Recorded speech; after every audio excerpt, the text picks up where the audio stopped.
wassalatu wassalamu ala rasulillah wa ala alihi washabihi ajma'in. Alhamdulillah, hari ini kita berkumpul kembali dalam rangka kajian rutin sebulan sekali, insyaallah akan dilakukan di tempat ini. Untuk mengisi waktu, tafadhol Ustaz. Baik.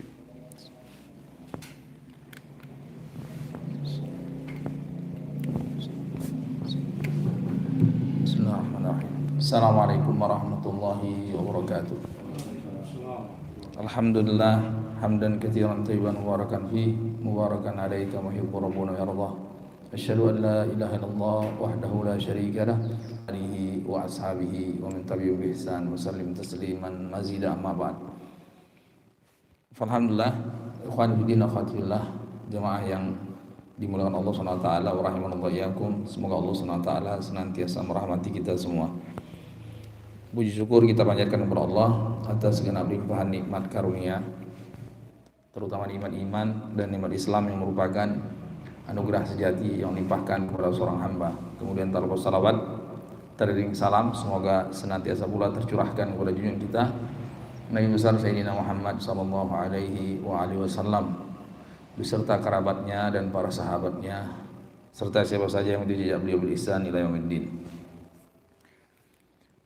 Ikhwan fiddin, akhwat fillah, jemaah yang Allah Subhanahu wa taala, insyaallah taala mulai kesempatan kali ini kita akan membahas kitab-kitab tauhid karya Syekhul Islam Muhammad bin Abdul Wahhab An-Najdi rahimahullah taala. Pada pertemuan yang lalu kita bahas tentang tema anjuran syariat untuk menuntut ilmu. Maka sebagai kelanjutannya, ilmu yang paling tinggi derajatnya itu adalah ilmu yang berkaitan dengan tauhid. Ya, ilmu yang Rasulullah sallallahu alaihi wasallam dan seluruh para nabi dan rasul Allah SWT utus karenanya, bukan karena yang lainnya. Ya, Allah SWT berfirman, "Wa laqad ba'atsna fi kulli ummatin rasulan an ibudullaha wajtanibut taghut." Sungguh kami telah utus untuk setiap umat seorang rasul. Misinya apa? An ibudullaha wajtanibut taghut, mengajak manusia untuk beribadah kepada Allah dan menjauhi peribadatan kepada selain Allah. Itu tauhid. Sebagaimana dalam ayat yang lain, wa ma arsalna min qablika min rasulin illa nuhi ilaihi annahu la ilaha illa ana fa'budun. Tidak ada seorang rasul pun yang kami utus sebelum engkau Nabi Muhammad melainkan diwahyukan kepada mereka intinya yaitu la ilaha illa ana fa'budun, yaitu mengajak umatnya untuk bertauhid, memurnikan peribadatan hanya kepada Allah dan menjauhkan peribadatan daripada selain Allah Subhanahu wa taala. Ini Islam pangkat tauhid. Ya, ayat yang paling agung di dalam Al-Qur'an, a'dhamu ayatin, ayat kursi.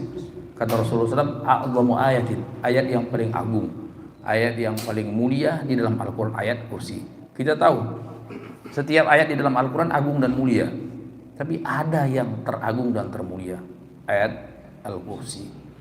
Apa isinya? Apa kontennya? Kontennya tauhid.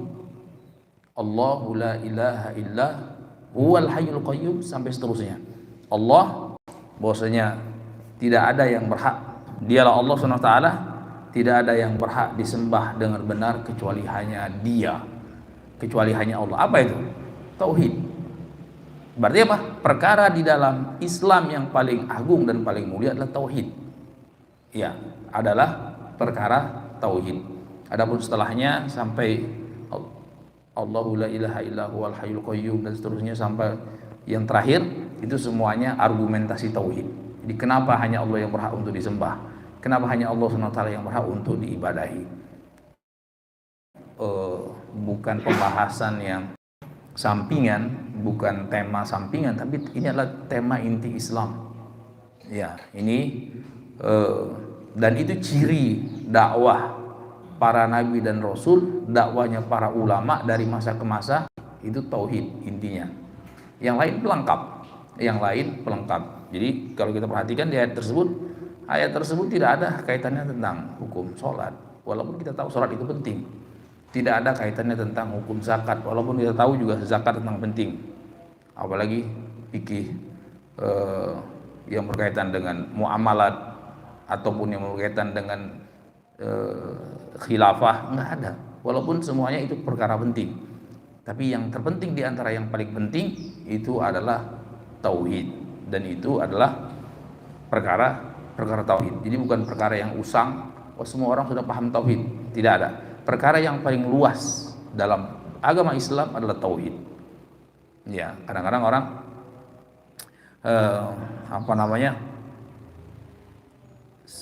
merasa sudah mantap, sudah belajar bolak-balik belajar kitab tauhid, sudah khatam bolak-balik belajar salatul usul, sudah. Kalau seorang itu paham tauhid, maka dia semakin dikali, semakin dikaji, semakin kurang rasanya. Iya, semakin kurang karena dia dalam sekali. Dia dalam seperti lautan yang tidak bertepi. Belajar yang lain, fikih misalnya, fikih itu ada mentoknya, ya begitu saja.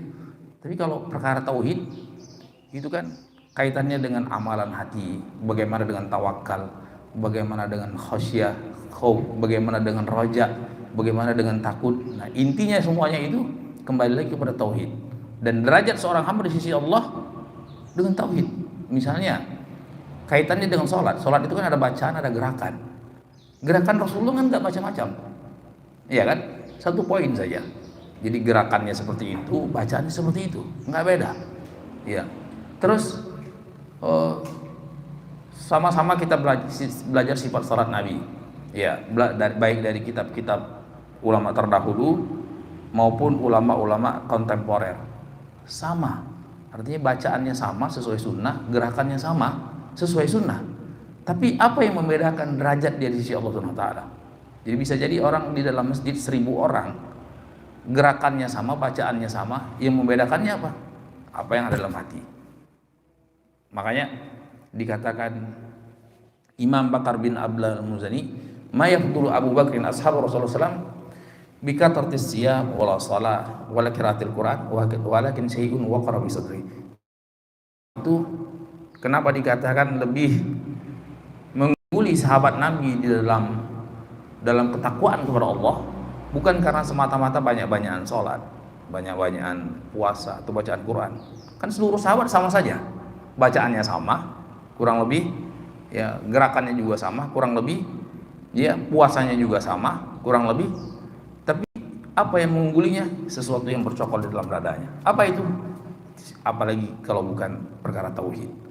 Ya, derajat seorang hamba di sisi Allah Subhanahu wa taala itu kembali lagi kepada tauhid yang ada pada hati mereka. Tidaklah Allah Subhanahu wa taala hancurkan Persia dan Romawi melalui perantaran sahabat itu bukan karena banyaknya pasukan, bukan karena kekuatan strategi perang atau alutsista, bukan. Karena apa? Karena tauhid. Ya, karena tauhid. Jadi tidak ada, dikatakan Syekhul Islam rahimahullah dalam kitab fatwanya, ya, wa man tadabbara ahwalal alam kullah, barang siapa yang perhatikan keadaan kaum muslimin dari masa ke masa, ya, dari sebelum zaman Nabi Nuh alaihissalam sampai zaman Nabi Muhammad sampai sekarang, kata Syekhul Islam, ya, wajada kulla khairin, maka kamu lihat semua kebaikan, baik dalam bidang perekonomian, baik dalam bidang keamanan, baik dalam semuanya, sumbernya kembali kepada tauhid. Ya, kalau ada tauhid ditegakkan, maka kamu akan lihat bagaimana Allah SWT akan berikan keberkahan. Tapi kalau tauhid diinjak-injak, tidak diperhatikan perkara tauhid, maka akan muncul berbagai macam kemadharatan, ya, kekeringan, taslid adu itu seperti apa yang terjadi. Jadi musuh Islam merajalela di kampung kaum muslimin. Ya, karena apa? Ya karena fenomena kesyirikan yang marak. Ya, fenomena kesyirikan yang marak dan lemahnya dakwah tauhid. Ya, lemahnya dakwah tauhid. Kan kelihatan. Sekarang fenomena kesyirikan merajalela, ya kan? Jimat-jimat dijual di apa namanya? Buka aja Tokopedia, buka apa? Jimat-jimat itu kan kesyirikan yang nyata. Dan kita nanggapinnya ya biasa-biasa aja. Ya. Ini kan suatu hal yang mengerikan. Belum lagi petilasan-petilasan. Di hampir setiap pojok ada petilasan. Ya, hampir di setiap wilayah ada kuburan yang disembah-sembah alat berkah. Bagaimana Allah akan berikan keberkahan kepada kaum mukminin? Iya kan? Seperti itu. Nah, ini menunjukkan apa? Lemahnya dakwah tauhid. Ya, lemahnya. Jadi Allah bela para sahabat, bela para tabi'in, para atba' tabi'in. Kenapa? Dengan kekuatan tauhid. Nah, ketika tauhid itu melemah, lihatlah seperti apa yang terjadi di Andalusia. Itu kan hampir 800 tahun kekuatan kaum muslimin di sana, ya kan, sampai tidak bersisa sedikit pun. Bukan karena kekuatan hebatnya musuh, tapi lemahnya tauhid di kalangan kaum muslimin. Ya, jadi ini perkara yang paling prinsip, kaitannya tentang diterimanya amal atau tidak. Kemudian kaitannya dengan tauhid, seberapa besar derajat. Jadi 1000 orang bertauhid, 1000 pula derajatnya di sisi Allah SWT. Ya, tidak, bukan perkara yang sama. Nah, ini makanya kalau kita lihat kenapa ulama, seluruh ulama Ahlussunnah wal Jamaah, perhatikan, pasti mereka kasih penekanan kepada tauhid. Jadi bahas masalah fikih ujung-ujungnya dilarikan kepada tauhid. Bahas masalah muamalah ujung-ujungnya dilarikan kepada tauhid. Ya, itu kalau kita perhatikan kenapa ulama selalu mengarahkannya ke sana. Selalu mengarahkan semuanya ujung dan muaranya kepada tauhid.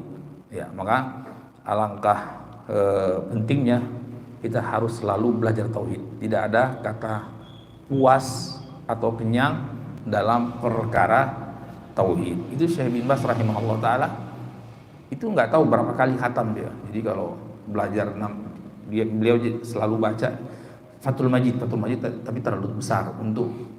Jadi yang hadir di Syekh bin Baz itu kan ulama-ulama. Jadi Syekh bin Baz itu kan Syekhul Masyayikh, syekhnya para syekh-syekh, gurunya guru kita, gurunya guru-guru kita gitu. Nah, ini yang hadir para ulama, yang dipelajari apa? Bolak-balik khatam kitab Fathul Majid, lanjut lagi dari awal. Khatam kali sudah berkali-kali. Ya, ulama menyebutkan Syekh bin Baz itu berkali-kali. Khatam balik lagi, khatam balik lagi, khatam balik lagi. Ini. Jadi yang namanya tauhid itu harus bukan cuma sekedar seperti menghafal rumus ya, matematika atau kimia atau fisika, tapi harus ada seperti mengalir di dalam dada. Ya. Saya kasih cerita. Ada Syekhul Islam, penulis kitab, Syekhul Islam Muhammad bin Wahab. Suatu kali murid-muridnya kan imam, beliau imam, seorang imam yang mujtahid. Sebagian muridnya ada yang mengusul, kita pengen belajar yang lain, belajar entah usul fikih atau belajar hadis dan lain sebagainya, usul hadis. Ya, kita tauhid fahimna, artinya ini tauhid lagi. Kami sudah paham, sudah bolak-balik khatam, ya. Kemudian tertegun beliau. Keesokan harinya kita lihatlah katanya apa yang nanti akan kita bahas. Keesokan harinya beliau membawa satu kasus. Jadi ada dua kasus. Kasus yang pertama, ada anak durhaka. Dia menzinahi ibunya. Ya. Wah, langsung heboh kan suasananya. Langsung ada yang takbir, ada yang anak durhaka. Wah, reaksinya murid-murid beliau heboh gitu, marah dia jadinya. Terus ada kasus yang kedua, ada orang itu dia beli rumah. Ya, rumah ini katanya angker, ada penunggunya. Terus kata orang pintar, itu kamu harus nyembelih ayam, ya, supaya apa? Penunggunya itu nggak marah, Ya, sebagai bentuk penghormatan, sebagai bentuk minta izin, maka menyembelih untuk penunggu rumah ya, yang tadinya kosong itu. Bagaimana menurut kalian? Ya syirik, syirik sih.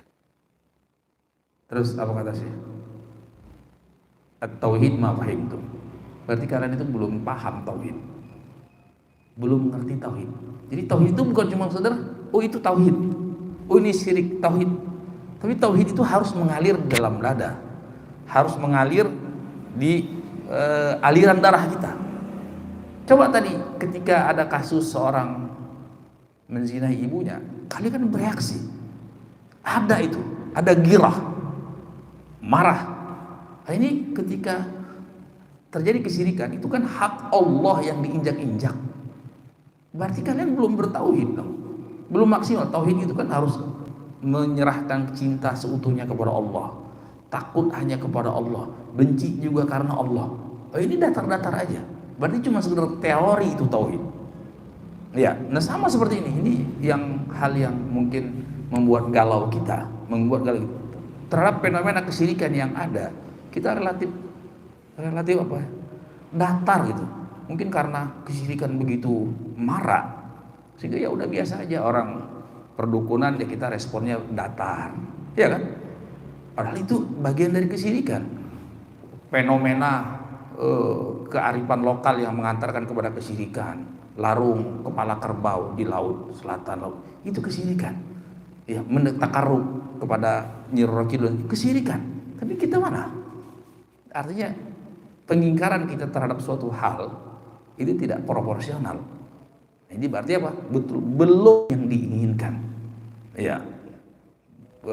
Suatu kali Rasulullah SAW itu pulang dari perang Hunain. Pulang dari perang Hunain.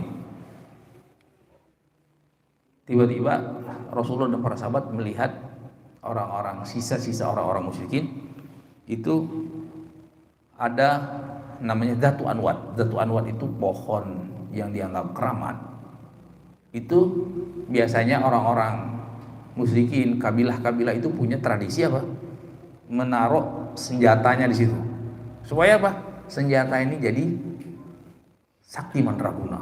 Wah, ada kan senjata sakti itu, entah keris kah, entah pedang kah, entah panah kah, dan semuanya. Para sahabat bertanya kepada Rasulullah, ya Rasulullah, ij'al lana dzata anwat kama lahum dzata anwat. Ya Rasul, Madinah, kita carilah pohon apa yang dianggap keramat, yang mungkin ada petilasan atau apa, supaya kita taruh senjata kita di situ. Ya, dalam rangka apa? Punya senjatanya jadi sakti lah, ya. Apa kata Rasul? Responnya Rasulullah apa? Jangan, itu syirik. Enggak. Takbir Rasulullah. Keras. Allahu Akbar, inna hasanan. Ya. Artinya Allahu Akbar, takbir keras seperti itu kan menunjukkan respon Rasulullah SAW. Itu perbuatan yang kalian ucapkan itu persis seperti apa yang dikatakan Bani Israel kepada Nabi Musa. Ya, apa itu? Ij'al lana ilahan kama lahum, wahai Nabi Musa, buatkanlah kami sembahan sebagaimana mereka punya sembahan. Jadi ketika Allah selamatkan Bani Israel dari kejaran Fir'aun, itu kan lewat menyeberangi Laut Merah sampai ke Jazirah Arab, dari Afrika ke Jazirah Arab. Nah, dalam perjalanannya mereka melewati suatu kaum yang menyembah patung anak sapi, ya kan? Terus mereka bilang, sebagian Bani Israel itu bilang, ya Musa, ij'al lana ilahan kama lahum aliha. Wahai Nabi Musa, buatkanlah kita sembahan, ya, selain Allah sebagaimana mereka punya sembahan. Nah, Nabi samakan itu. Nabi samakan, ada pohon keramat, nanti taruh ini supaya punya keyakinan kita ada sakti. Ini banyak nggak fenomena seperti ini? Banyak sekali. Coba lihat bagaimana respon Rasulullah. Itu sama saja kalian seperti apa yang diucapkan Bani Israel kepada Nabi Musa. Padahal kan cuma naruh senjata aja. Berapa banyak namanya senjata itu, dikasih kembang, dikasih ini, terus di malam satu suro dan lain sebagainya. Itu fenomena kesyirikan. terus dianggap masyarakat sebagai kearifan lokal. Ya kan? Apa enggak ngenes kita? Apa enggak ini betul-betul menyayat hati gitu? Mana kecemburuan kita kepada Allah Subhanahu wa taala? Mana marahnya kita kepada Allah Subhanahu wa taala? Ya, ini sebenarnya kita harus bisa ambil pelajaran.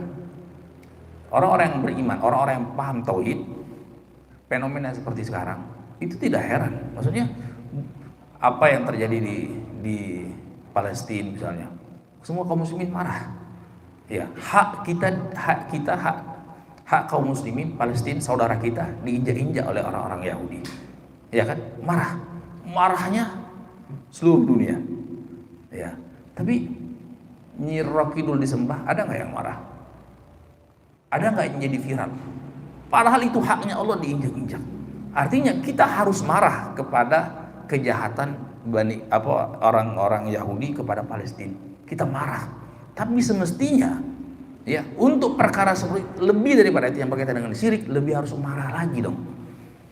Ya kan? Harus lebih marah lagi.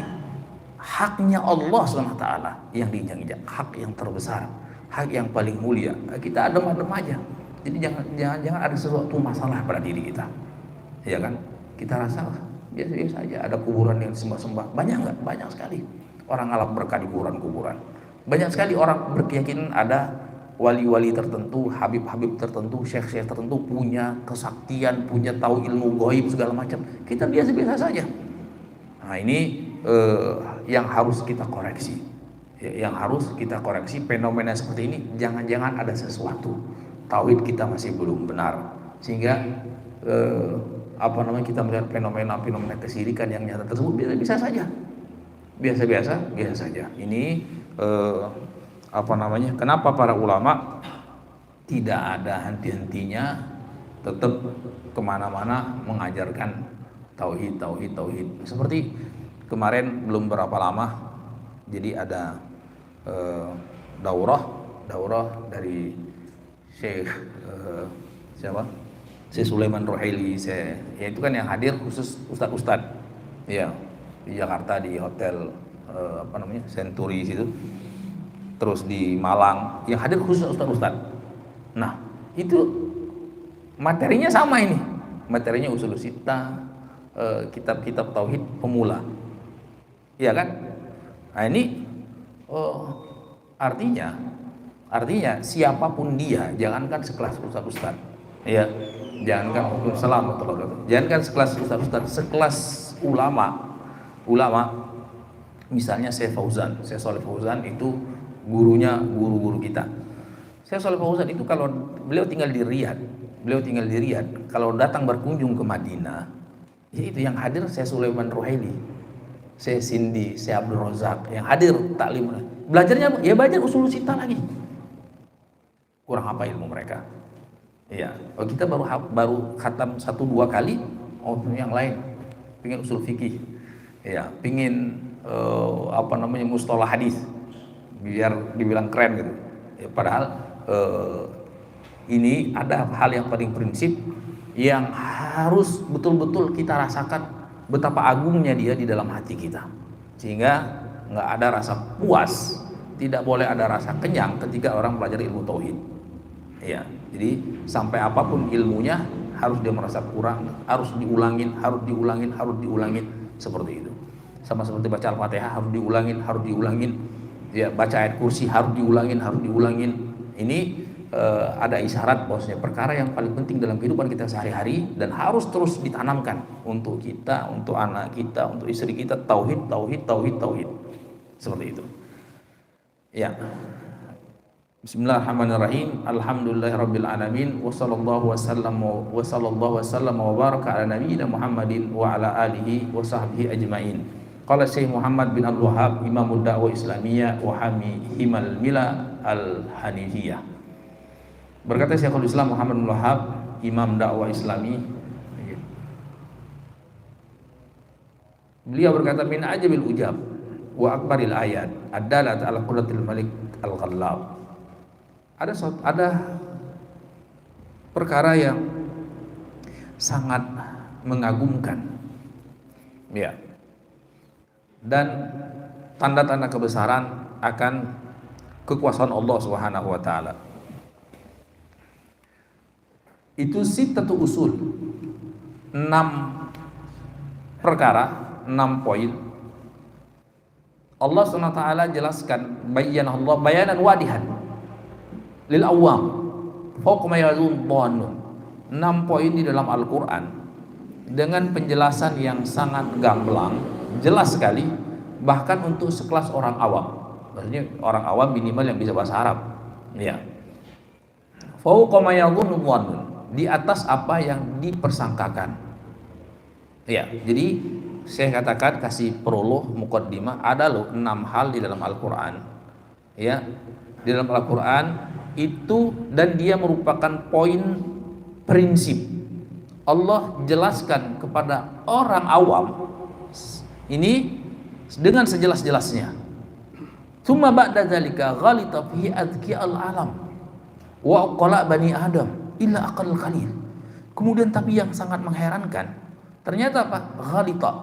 Kok bisa keliru orang-orang yang jenius-jenius, orang-orang yang cerdas-cerdas, kecuali sedikit orang yang dirahmati Allah Subhanahu wa taala. Kecuali sedikit orang yang dirahmati Allah Subhanahu wa taala. Ini suatu perkara yang mengherankan. Kok bisa? Ini tanda-tanda kebesaran Allah Subhanahu wa taala. Jadi tauhid itu perkaranya sangat gamblang. Orang yang paling lemot sekalipun itu dia bisa memahami. Kalau tidak rusak ya pola pikirnya, dia bisa memahami. Yang paling, saya nggak tahu ukuran IQ seberapa yang dianggap paling lemot, yang dia bisa tahu ini baik, ini buruk. Cukup itu aja dia tahu. Ini baik, ini buruk. Ini berbahaya, ini nggak berbahaya. Nah itu saya nggak tahu berapa, 60, mungkin 40. Yang penting tahu ini baik, ini buruk, udah itu aja. Nah tauhid itu bisa dipahami orang yang paling susah sekali untuk paham, ya kan? Nah ternyata yang sangat mengherankan, kata Syekh, kok bisa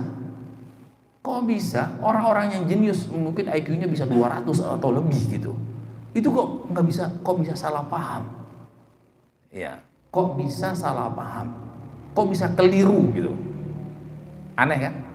Kecuali sedikit sekali orang-orang yang dirahmati Allah yang bisa paham. Mestinya apa? Karena itu hal yang paling mudah, hal yang paling sesuai dengan fitrah. Jadi kadang-kadang nggak usah mikir, cukup fitrah saja. Fitrah itu orang kalau dingin dia harus pakai baju yang bisa menghangatkan, itu fitrah kan. Jadi nggak perlu mikir lah. Orang kalau lapar dia harus cari makan supaya bisa makan, itu fitrah.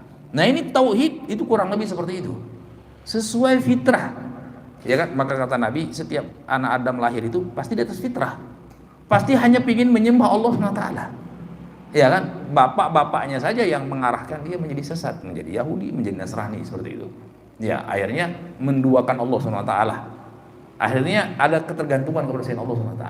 Nah, al-asal awal, yang pertama, poin pertama sebagai pokok landasan dalam Islam yang semestinya itu dipahami oleh setiap awam, ya, setiap manusia yang awam sekalipun, yang paling artinya jongkok sekalipun IQ-nya itu bisa paham ini.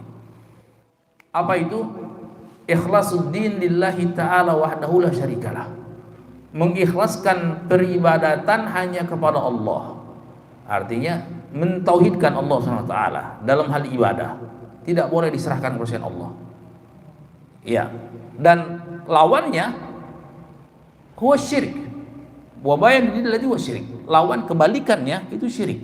Jadi Allah jelaskan sejelas-jelasnya di dalam Al-Qur'an. Ya. Wa kaumu aktsar Qur'an fi bayan hadzal asal. Kebanyakan mayoritas Al-Qur'an itu penjelasannya tentang ini, baik secara tersurat maupun tersirat. Ya. Baik secara umum maupun secara terperinci. Ini tentang ini. Kalau kita perhatikan hampir setiap ayat itu ujungnya ada unsur tauhidnya. Mengajak untuk memurnikan peribadatan hanya kepada Allah Subhanahu wa taala. Mengajak untuk memurnikan peribadatan hanya kepada Allah Subhanahu wa taala. Sekarang gini.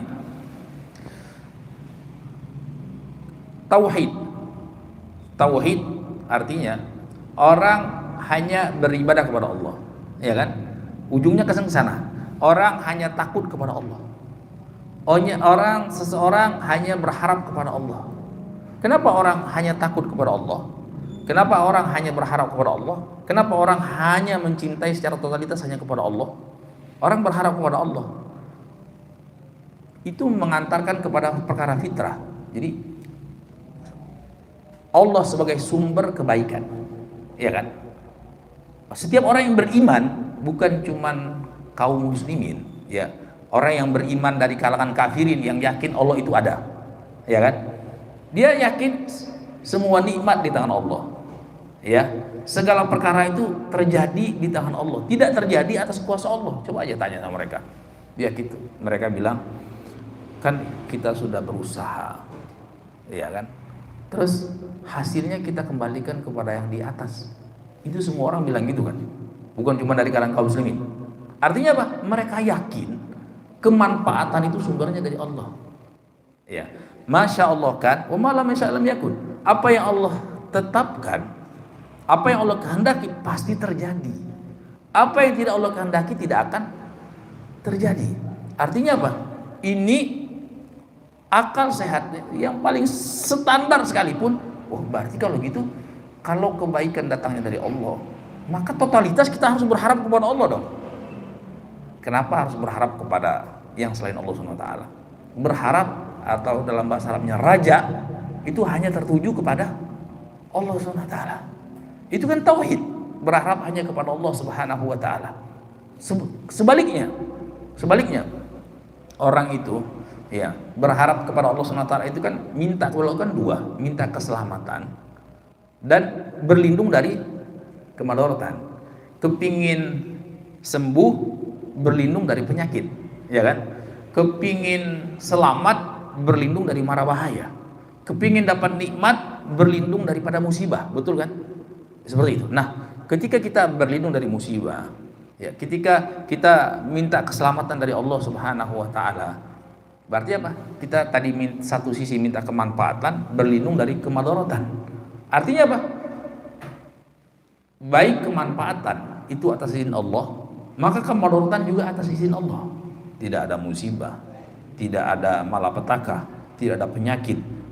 Dengan berbagai macam bentuk musibah tersebut itu atas izin dan kuasa Allah SWT.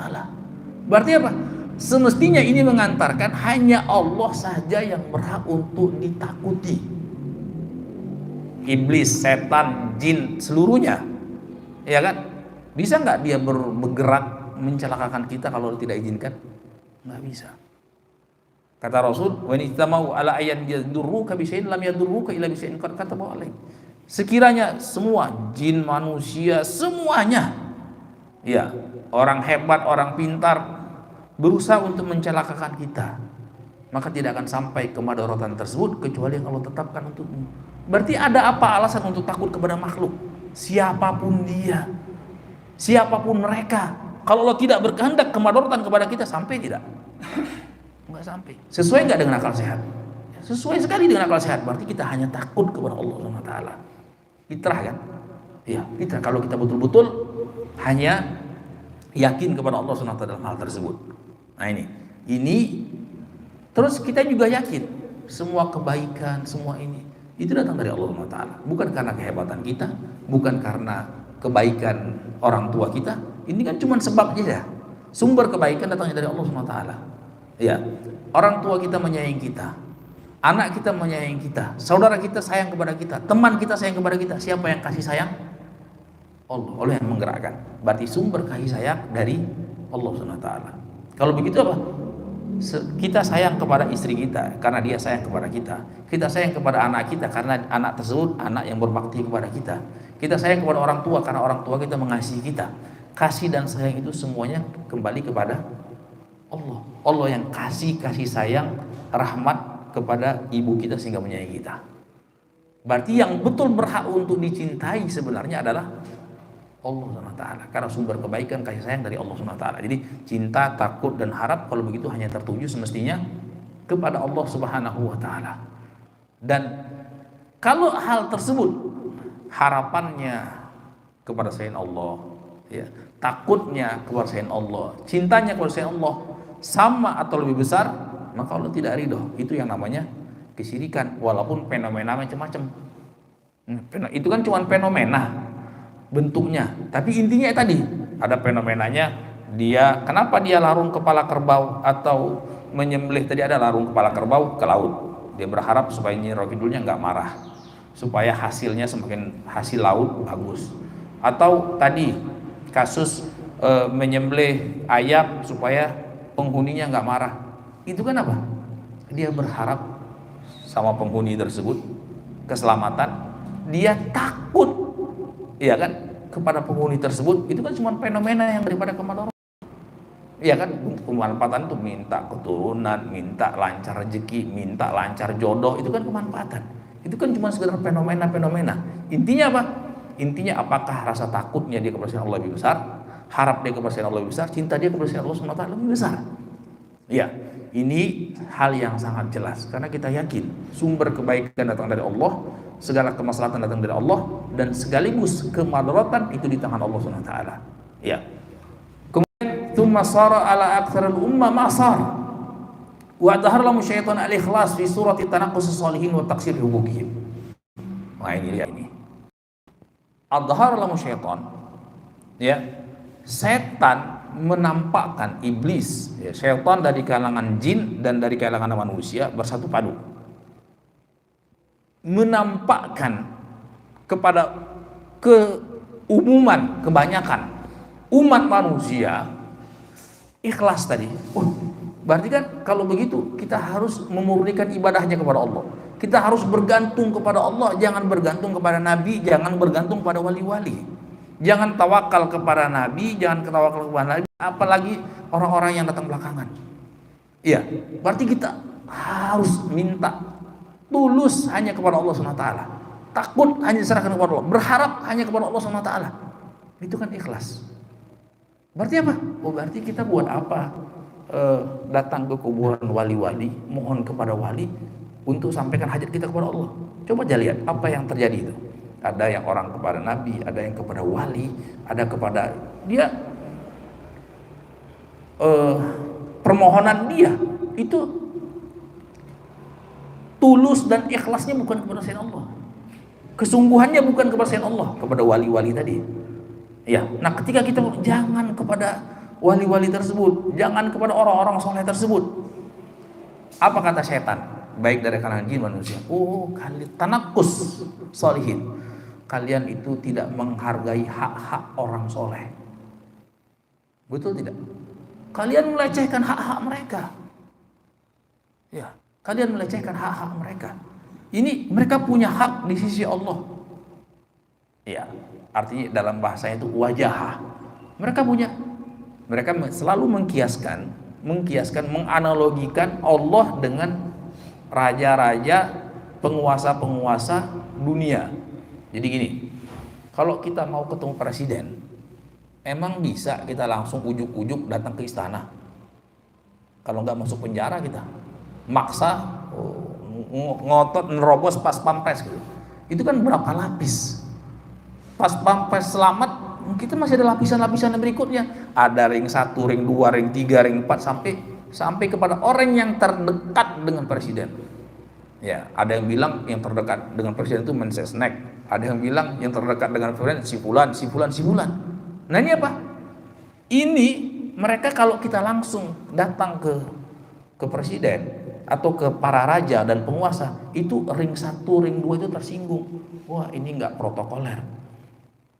Iya kan? Nah, mereka samakan gitu. Jadi ini para wali itu bisa menggagalkan permohonan kita kepada Allah kalau kita kurang ajar. Jadi kita ini kurang ajar ketika kita langsung berharap hanya kepada Allah, memohon kepada Allah SWT, berlindung hanya kepada Allah SWT, itu dianggap kurang ajar. Tidak menghargai hak-hak para wali ini yang ring 1, 2, 3 dan seterusnya tadi. Nah, itu juga kalau kita langsung nerobos ketemu presiden, ini tersinggung ring 1-nya, ring 2-nya, enggak dianggap kita ini apa sih namanya? Enggak prosedural ya, apa namanya? Enggak protokoler gitu. Tersinggung dia.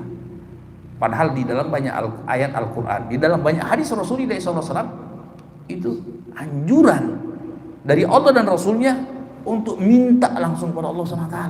Wa qala rabbukum ud'uni astajib lakum. Allah berfirman, minta kepadaku, aku akan kabulkan. Ya, aku akan kabulkan. Ya, dan itu diajarkan oleh Rasul kepada para sahabatnya. Bagaimana Rasulullah mengikatkan hati para sahabat Nabi langsung kepada Allah Subhanahu wa taala. Langsung kepada Allah Subhanahu wa taala. Ini lihat. Jadi alangkah internya setan, baik dari kalangan jin dan manusia, seolah-olah sorga itu nggak bisa masuk kalau lewat Syekh Fulan, Ustadz Fulan, Kiai Fulan, Mbah Fulan, Habib Fulan, jadi harus lewat mereka. Ya, sama seperti orang mau ketemu presiden, kalau nggak lewat si Fulan nggak bisa. Sampai mati kita nggak akan ketemu, iya kan? Dan ini kalau kita perhatikan, mayoritas bentuk kesyirikan itu modelnya seperti itu. Dari zaman awal Nabi Nuh alaihissalam, kesyirikan yang pertama kali di umat Nabi Nuh alaihissalam, bukan nyembah Nyi Roro Kidul, bukan nyembah batu, ya, bukan menyembah pohon, ya, bukan menyembah patung, bukan. Tapi bentuk persembahannya apa? Bentuk peribadatannya apa? Menjadikan 5 orang soleh. Allah sebutkan di surat Nuh, la tadarun alihatukum wa la tadarun waddan wa la suwa'an wa la yaghut wa ya'uq wa nasra. Ini 5 orang soleh, 5 wali di umat Nabi Nuh. Apa sih bentuk peribadatannya? Bukan minta, Wat kasih anak rezeki dong, Wat beri anak keturunan, lancarkan jodoh, Wat, atau wahai Mbah Yagus, wahai Mbah yang 5 tadi kan. Enggak seperti itu. Mereka menjadikan 5 orang soleh ini apa? Perantara. Ketika mereka sudah meninggal, mereka minta kepada Wat atau kepada Ya'uq atau kepada Nasr atau kepada yang lainnya untuk tolong sampaikan hajat kami kepada Allah. Itu saja Allah sudah katakan syirik. Allah sudah katakan musyrik. Apalagi kalau minta langsung kepada sosok-sosok tersebut. Ya. Apa jadinya? Sampai Allah turunkan Nabi Nuh alaihissalam. Jadi kata ulama, dari zaman Nabi Adam sampai mendekati zaman Nabi Nuh itu tidak ada kesyirikan. Sehingga tidak ada hajat, tidak ada keperluan Allah utus Rasul. Semuanya bertauhid. Mungkin kemaksiatan ada, ya, ada pembunuhan dan semua ada, tapi tidak harus Allah turunkan Rasul. Ya, Rasul yang pertama, Nabi sebelum Nabi Nuh ada, ya kan? Rasul yang pertama kan Nabi Nuh. Kenapa? Karena adalah kesyirikan di situ. Apa bentuknya? Tadi penyimpangan peribadatan kepada 5 orang soleh. Peribadatan apa? Bukan mereka berdoa kepada itu, enggak cuman minta titip, sampaikan hajat kami kepada Allah. Ya, itu Allah sudah katakan syirik. Ya. Nah, sementara yang mereka namakan ini bukan syirik. Ini namanya tawasulan. Ya kan? Ada yang bilang ini cuma minta syafaat.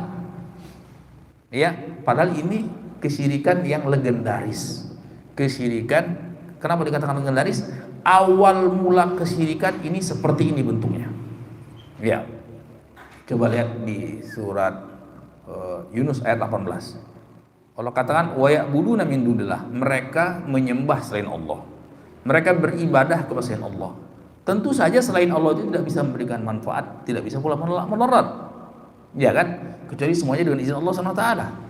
Wa yaqulun, apa sih argumen mereka? Apa dalih mereka? Kenapa mereka menyembah selain Allah Subhanahu wa taala? Seperti apa wujudnya?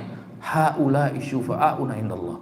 Mereka itu juru syafaat kami yang menyampaikan hajat kami kepada Allah.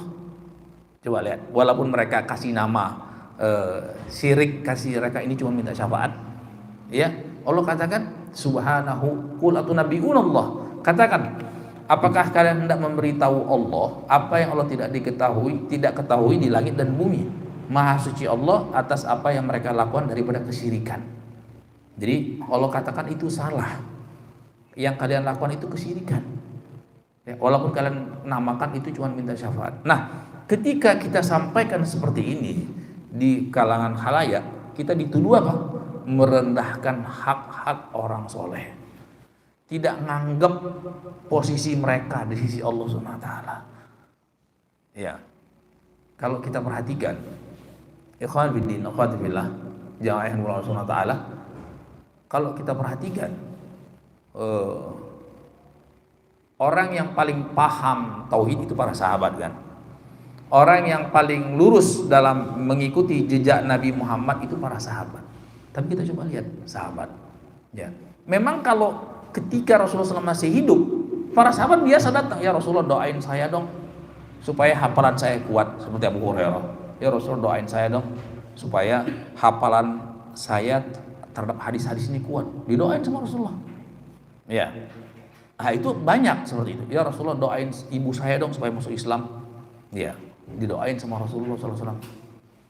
Didoakan oleh Rasulullah SAW. Walaupun ada juga doa Rasulullah yang tidak dikabulkan Allah. Misalnya Rasulullah berdoa supaya Abu Thalib masuk Islam, kan tidak Allah kabulkan kan? Ya, dan seterusnya seperti itu. Ada sebagian, tapi keumumannya doa Rasulullah dikabulkan, diijabah oleh Allah Subhanahu wa taala. Nah, ketika Rasulullah SAW hidup seperti itu, biasa para sahabat minta kepada Rasulullah, ya Rasul doain saya ya supaya saya semakin bertakwa. Ya Rasulullah doain saya supaya saya masuk ke dalam sorga seperti Ukasha kan. Ya Rasulullah doakan saya Rasulullah supaya saya masuk sorga tanpa dihisab, tanpa diazab. Ya, kata Rasulullah SAW. Ada lagi sahabat, ya Rasulullah doakan kepada Allah supaya ini turun hujan, kemarau sudah lama. Rasulullah berdoa kepada Allah SWT. Itu ada seperti itu. Tapi ketika Rasulullah sudah meninggal, para sahabat tidak praktek datang ke kuburan Rasulullah. Kuburan Rasulullah, ya Rasulullah doain kami dong supaya ini. Nggak ada. Pernah kejadian di zaman Sayyidina Umar. Di zaman Sayyidina Umar ketika beliau jadi khalifah itu kering, ya, kerontang kemarau. Di Arab itu enggak kemarau aja sudah kayak kemarau, ya kan? Apalagi pas kemarau, bayangin coba. Nah ini di zaman itu betul-betul korma bisa mati itu kan dahsyat. Ya, saking keringnya gitu. Kalau kita kemarau apapun muncul juga hujan. Nah di Arab tidak seperti itu. Jadi Umar berinisiatif sholat istisqa. Sholat istisqanya gimana? Ya di sekitar masjid aja yang ada kuburan nabinya, dan sebelahnya ada kuburan Abu Bakar. Ya ini kuburan yang paling mulia kan, Rasulullah dan Abu Bakar. Terus ketika pas sesi berdoa Rasulullah bilang kepada Abbas bin Abdul Muthalib, Abbas Umar Khattab radhiyallahu anhu, Allahumma inna kunna nastasqi bi nabiyik. Ya Allah, dulu waktu Nabi kami masih hidup, kami minta turun hujan dengan perantaraan nabimu. Ya, Nabi berdoa, para sahabat mengaminkan, ya kan? Nah sekarang kami minta turun hujan. Abbas, ayo Abbas, engkau berdoa, kita aminkan. Abbas berdoa, kemudian cuman hitungan jari hujan turun. Ya, sekian bulan, sekian mungkin tahun enggak hujan-hujan, tiba-tiba hujan turun. Nah, coba kalau sekiranya minta syafaat kepada Nabi setelah Nabi itu mati, meninggal dunia, itu diwajibkan sebagaimana mereka katakan, mestinya apa? Cuman berapa meter dari posisi berdiri Umar ke kuburan Nabi, ya kan? Belum seperti sekarang dibangun berlapis-lapis supaya orang nggak syirik. Nah, tapi malah suruh Abbas supaya berdoa dan para sahabat mengaminkan.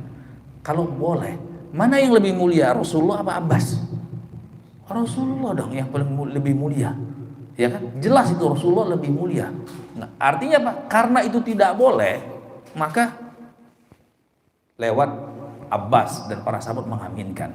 Walaupun harus diyakini ada yang jauh lebih mulia daripada Abbas ketika itu. Umar sendiri jauh lebih mulia daripada Abbas.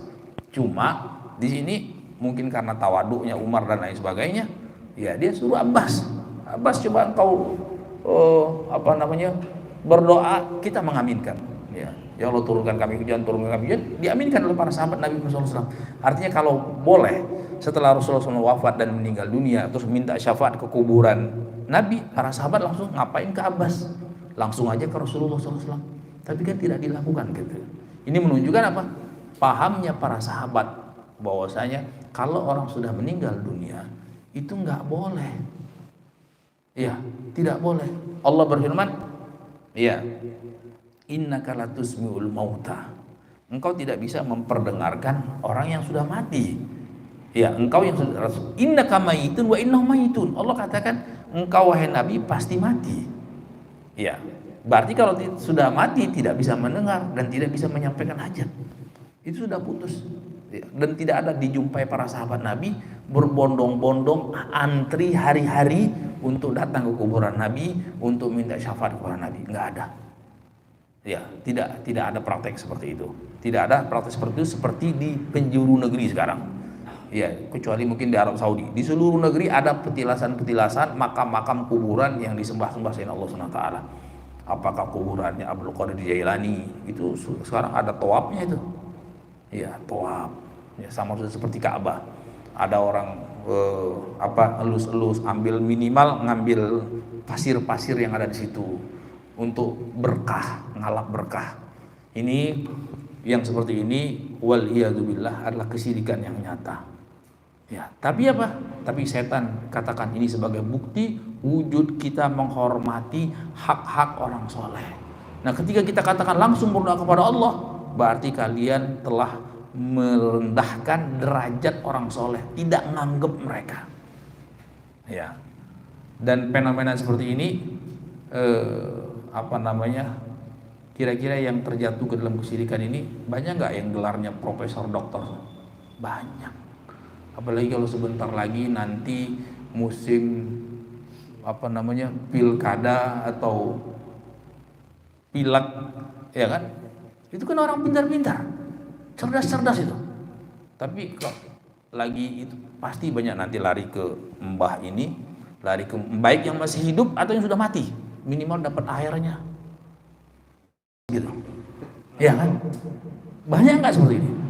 Bukan banyak lagi. Semakin dianggap sakti, semakin rame dia, semakin kaya raya dia. Jadi kalau mau bisnis cepat kaya sekarang ini, bisnis air semburan. Ya, nanti kita buat aja, bisa itu, gampang buatnya. Gampang buatnya, kita main di medsos, kasih aja testimoni orang bohong. Oh, ini saya ini sudah terbukti 17 tahun nggak punya anak tuh. Nah, satu testimoninya. Coba aja, kan sekarang kayak gitu, kalau kita pergi makan kemana kan ada, kita googling, kita lihat testimoninya. Oh, ini makanannya enak, bersih, ini. Wah, semakin banyak testimoni orang, semakin laris dia. Sama juga bisnis itu, semakin banyak testimoni orang. Oh, saya ini sudah keliling dunia berobat nggak sembuh-sembuh, datang ke mbah ini, ke Habib ini, ke Yai ini. Ada yang ngasih 1 miliar, ada yang ngasih tanah, ada yang ngasih apa, semuanya. Coba, yang datang tuh cerdas-cerdas. S2, S3, S4, S5. Iya kan? Nah, ini waliyadzubillah wa nasallallahu alaihi. Artinya fenomena kok itu kan jelas sekali. Katanya kita yakin segala kemanfaatan di tangan Allah, segala kebenaran di tangan Allah, segala kemudaratan di tangan Allah. Kenapa harus takut kebersihan Allah, berharap kebersihan Allah SWT? Apalagi yang nggak masuk akal, nggak nyambung seperti itu. Kan tidak nyambung ini. Pertama, kita nggak tahu persis kesolehan orang yang kita katakan soleh tersebut, ya kan? Sekalipun kita yakin betul itu adalah betul-betul orang soleh, kita lihat apakah memang ia seperti itu. Ya, apakah memang ia seperti itu yang diajarkan oleh Rasul kepada sahabat? Kan tidak seperti itu. Mereka sudah punya keyakinan-keyakinan tertentu, sakral tertentu. Nah, ini fenomena yang sangat menyedihkan. Wa adhara lamu syirka billah fi surati mahabbati salihin wa tabaihim. Dan syaitan dari kalangan jin dan manusia menggambarkan kepada manusia, termasuk yang cerdas-cerdas tadi, kesyirikan itu sebagai bentuk, ini bentuk penghormatan kita kepada orang-orang soleh. Ya, bentuk kecintaan kita kepada orang-orang soleh, baik dari kalangan nabi ataupun para wali-wali tersebut. Nah, jadi di sini jemaah ikhwan fiddin wa akhwat fillah, kalau kita sudah bisa merasakan fenomena kebenaran di sini, kita harus syukuri itu. Kenapa? Karena aqallul qalil, sedikit di antara sedikit Artinya akal itu sedikit banget orang yang bisa Allah kasih pemahaman seperti ini. Sedikit sekali. Nah, ketika kita sudah Allah kasih bukakan pintu hidayah, kita bisa paham, ini kesyirikan, ini tauhid. Itu kita syukuri. Lebih besar daripada syukur kita atas apapun juga. Ya, kita bersyukur dapat rezeki, kita sebut ini kesehatan, anak, waktu luang, terus harta, jabatan, kita syukuri. Tapi ketika mendapatkan pemahaman yang seperti tadi, harus lebih kita syukuri. Supaya apa? Supaya pemahaman tersebut tidak hilang dari diri kita. Ya, tidak hilang daripada diri kita. Jadi tidak ada yang lebih berharga yang dirasakan oleh seorang hamba melainkan tadi pahamnya kita terhadap tauhid dan pahamnya kita terhadap kesyirikan. Jadi syirik itu dianggap sebagai bentuk kecintaan kepada orang soleh. Nah ini ikhwan fiddin, wabillahi taufiq walhamdulillahirabbil alamin. Semoga Allah Subhanahu wa taala senantiasa menjaga dan melindungi kita, ya, dan menganugerahkan kepada kita pemahaman yang benar selaras dengan apa yang dipahami oleh Rasulullah dan para sahabatnya, ya, dengan memuliakan tauhid, dan itu adalah haknya Allah Subhanahu wa taala, dan menanamkan kepada kita kecintaan kepadanya, dan juga menanamkan kepada kita kebencian kepada lawannya, yaitu kesyirikan. Ya, jadi jangan terbolak-balik pemahaman kita. Ya, ini mungkin untuk materi kali ini kita cukup sampai sini. Ya, barangkali ada pertanyaan, ya, sekitar ini. Ya.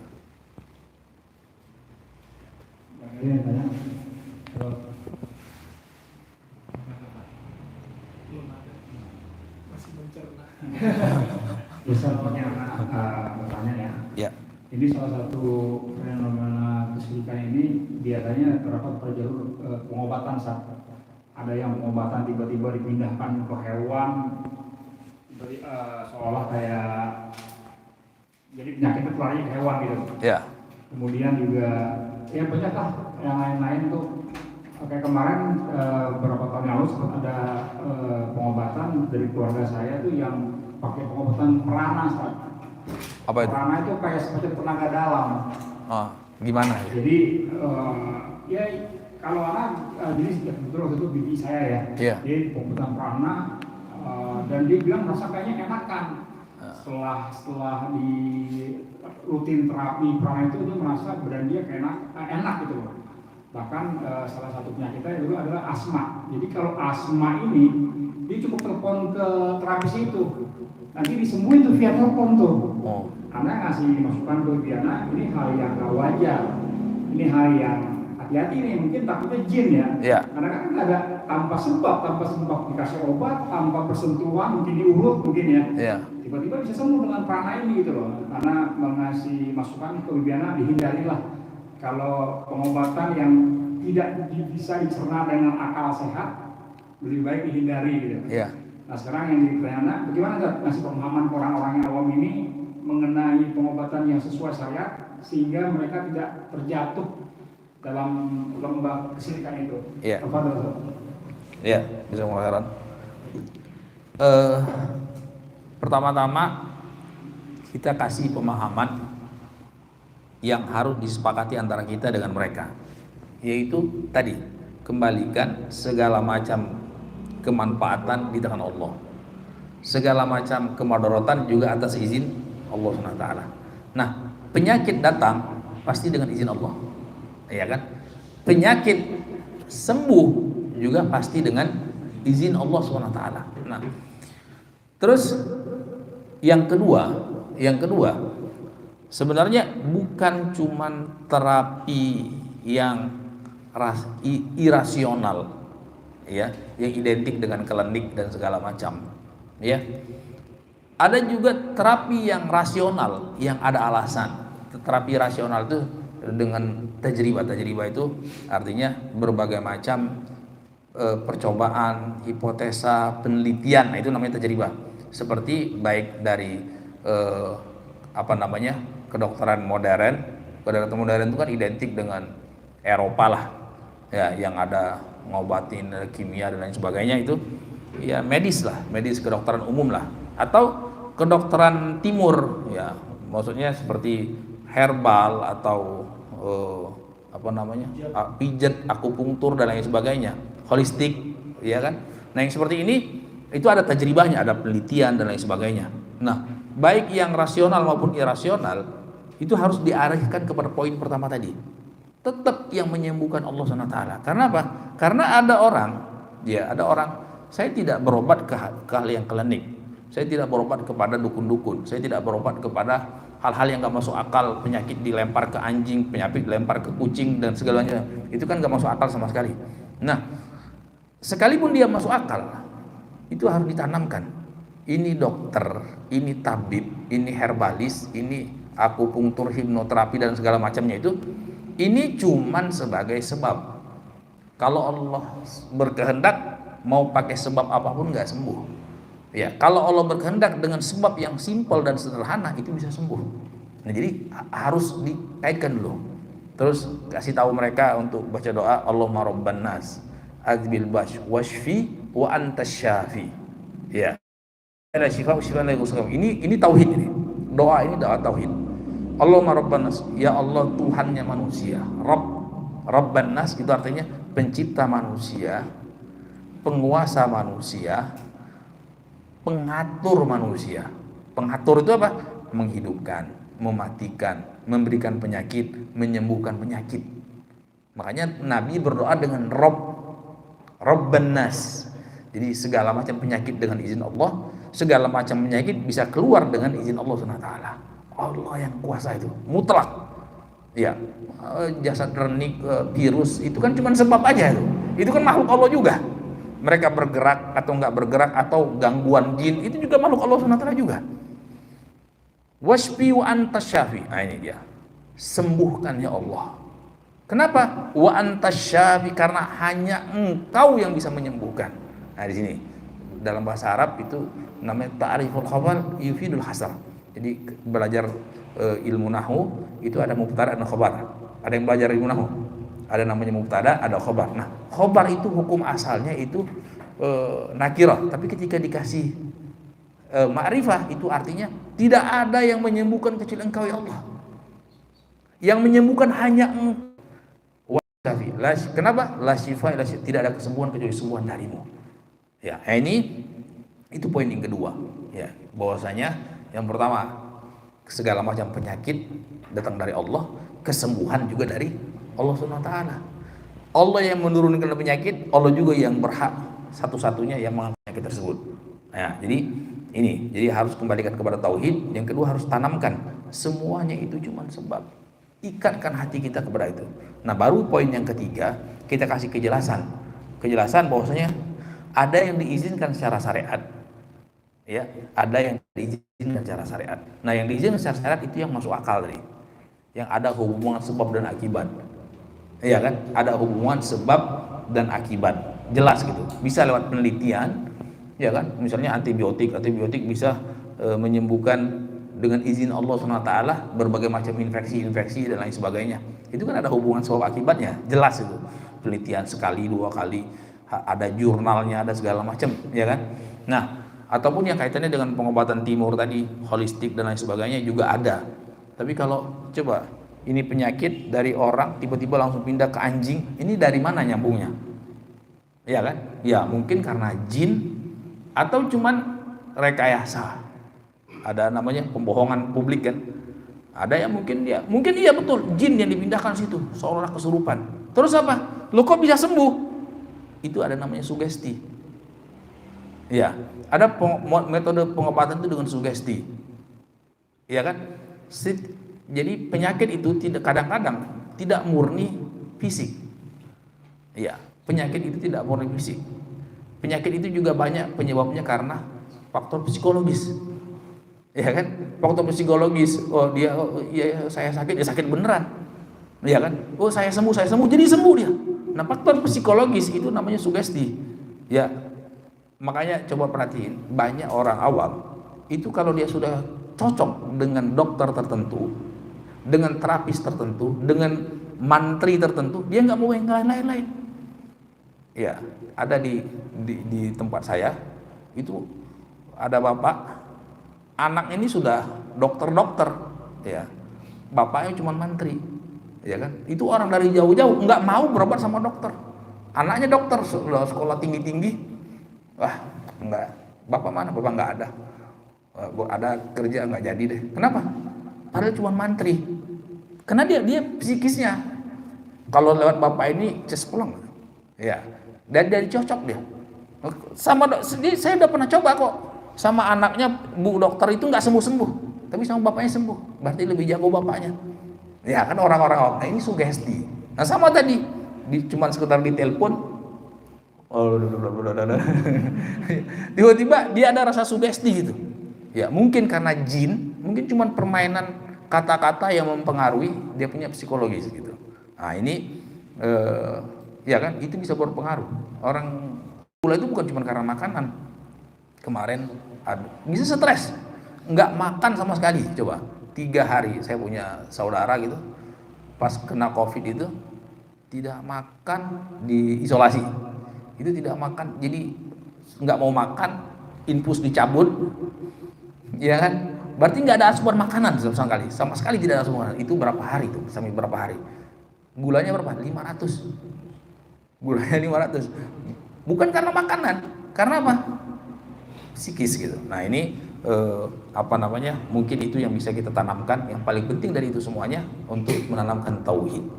Nah ini sumber kesembuhan itu adalah tauhid, seperti itu. Ya, ya.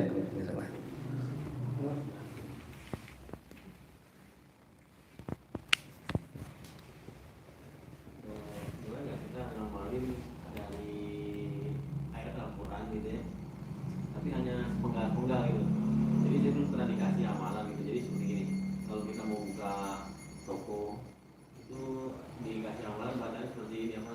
Robi Anjili munjalan mubah, Robi Anjili munjalan mubahkan wala fal mujilin. Itu dibacanya. Jadi kalau misalkan mau buka toko dikasih amalan itu seperti itu bacaannya. Terus ada juga amalan kalau misalkan habis makan nih, jadi emang nggak ada hubungan dari Rasul.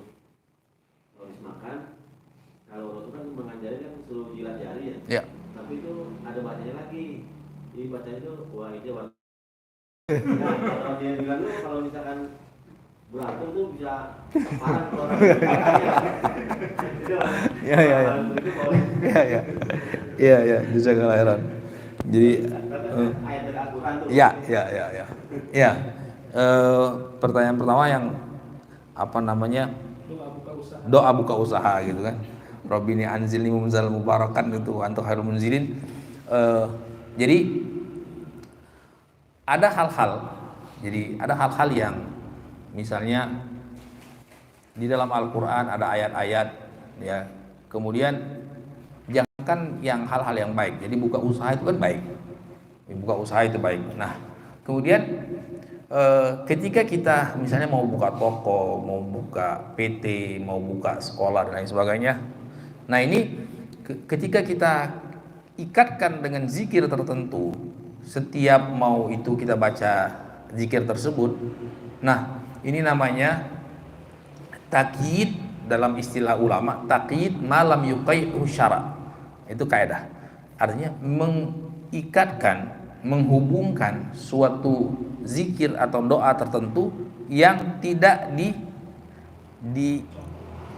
diikatkan oleh syariat. Ya kan? Termasuk itu. Misalnya kita mau naik kendaraan. Itu sudah ada doanya khusus. Nah, kita pakai doa itu. Misalnya kita mau masuk masjid. Ada doanya khusus. Kita pakai setiap mau masuk masjid baca doa itu. Mau masuk toilet. Ya. Ada tidak dari syariat ada doa khusus masuk toilet? Ada. Kita baca itu. Keluar dari toilet. Ada nggak doa dari syariat yang khusus itu? Ada. Mau makan? Ada. Setelah selesai makan? Ada. Nah ini namanya dzikir muayyan. Dzikir khusus. Dzikir khusus dibaca di tempat yang khusus. Kenapa? Karena dia tempat khusus ada dzikirnya khusus. Nah, ada hal yang buka usaha. Itu kan khusus. Ya, khusus. Kemudian kita kasih ayat itu tadi. itu jadi zikir yang khusus. Nah, zikir yang khusus ini harus ada dalilnya. Harus ada dalilnya dari syariat. Ya, dari keterangan syariat. Banyak tidak sahabat yang punya usaha di zaman Nabi? Banyak. Rasulullah SAW juga punya usaha. Minimal ada satu, kan sahabat tuh ratusan ribu ya, ratusan ribu. Minimal ada sahabat Nabi yang, oh ini Nabi kalau buka toko, Nabi kalau jualan, Nabi kalau ini dia baca ini. Tapi nggak ada, paling yang keumumannya baca Bismillah lah. Bismillah itu kan umum sifatnya, yang baik-baik boleh kita baca Bismillah di tempat yang umum. Nah ini, nah seperti ini, untuk zikir seperti itu tempat yang khusus, tidak ada dalil yang khusus, maka itu tidak disyariatkan. Maka itu tidak, itu namanya mengada-ngada yang seperti itu. Misalnya doa sebelum zikir, saya sebelum tidur, itu kan ada doa-doa khusus kan, doa-doa khusus. Jangankan full kita buat sendiri, satu kata dirubah aja nggak boleh.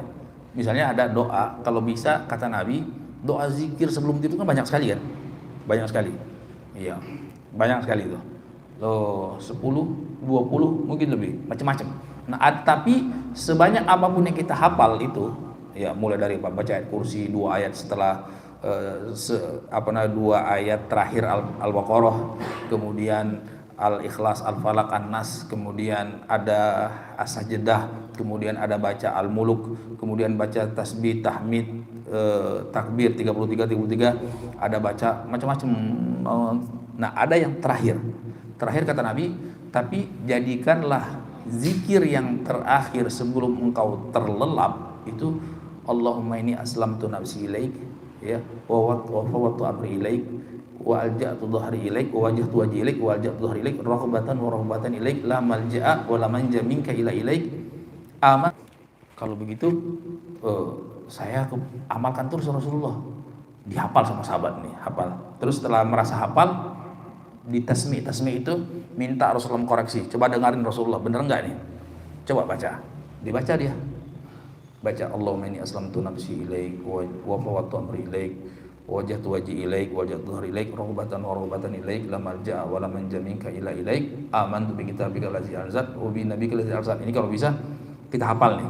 Jadikan ini doa terakhir. Siapa yang meninggal, ya kan orang tidur ada yang enggak bangun-bangun lagi. Jangan-jangan kita termasuk di antaranya.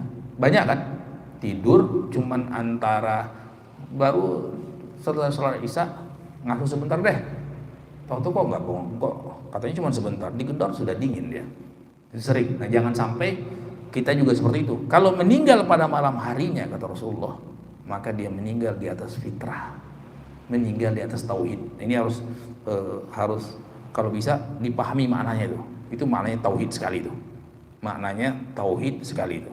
Nah, itu sahabat ketika dia setoran, dia baca di potongan yang terakhirnya itu amantu bi kitabika anzil wa bi kitabika arsal. Artinya itu aku beriman kepada kitab yang kau turunkan, wa bi nabiyyika allazi arsal, dan kepada nabi yang kau utus. Sahabat ini kebelimbet. Semestinya wa bi nabiyyika, dia baca wa bi rasulika. Wa bi rasulika allazi arsal. Kata Nabi, kenapa ya Rasulullah? Baca wa bi nabiyyika allazi arsal. Aku beriman kepada nabi yang kau utus. Ya. Coba kita perhatikan. Sahabat cuma ngerubah satu kata loh. Cuma antara nabi dan rasul. Kalau dipikir-pikir pakai akal, rasul bukannya rasul lebih bagus daripada nabi? Setiap rasul pasti nabi kan? Belum tentu nabi rasul. Sepakat kan? Sepakat. Tapi Nabi kenapa? Karena redaksi malaikat Jibril ini seperti itu. Itu kalau satu kata dirobah, Nabi nggak boleh. Apalagi dari pangkal sampai akhir itu versi siapa gitu. Walaupun kadang-kadang ada sumbernya. Maksudnya sumber ayatnya ada, tapi pengamalannya tidak pada tempatnya. Ya kan, masa doa setelah makan kita pakai untuk baca naik kendaraan? Kan nggak nyambung. Makanya kalau kita perhatikan, itu nggak nyambung antara Rabbi anzilni munzalan mubarakan dengan buka toko atau buka usaha, ya kan? Nah itu ayatnya kan tentang Nabi Ibrahim alaihissalam dalam dia hijrah gitu. Nah ini juga wa idza batastum batastum jabbarin, itu juga ayatnya itu Allah subhanahu wa ta'ala sebutkan tentang kebiadaban kaum Hud. Apa namanya, Nabi Hud itu. Mereka itu kan bengis, orangnya kuat-kuat, gunung mereka buat itu. Kalian itu sangat durjana kalau kalian ini. Masa diterapkan untuk kita sebagai orang muslim? Wah, itu batas tuh. Ya, batas tuh artinya ketika kalian itu membuat kerusakan muka bumi itu, kalian itu seperti orangnya bengis-bengis gitu. Kan tidak pas gitu. Nah, ini sebaiknya apa namanya? Mencukupkan habis makan ya udah baca alhamdulillah at'ama wasaqawa atau yang ada yang lain kan, ada beberapa zikir. Nah, ini cukup itu, jangan tambah-tambahin yang lain gitu. Ya, jelas jawab. Ya. Ada lagi barangkali? Sudah. Cukup ya? Baik, kita tutup dengan doa kafaratus ya. Subhanakallah bihamdik asyhadu an la ilaha illa anta astaghfiruka wa atubu ilaik. Assalamualaikum warahmatullahi wabarakatuh.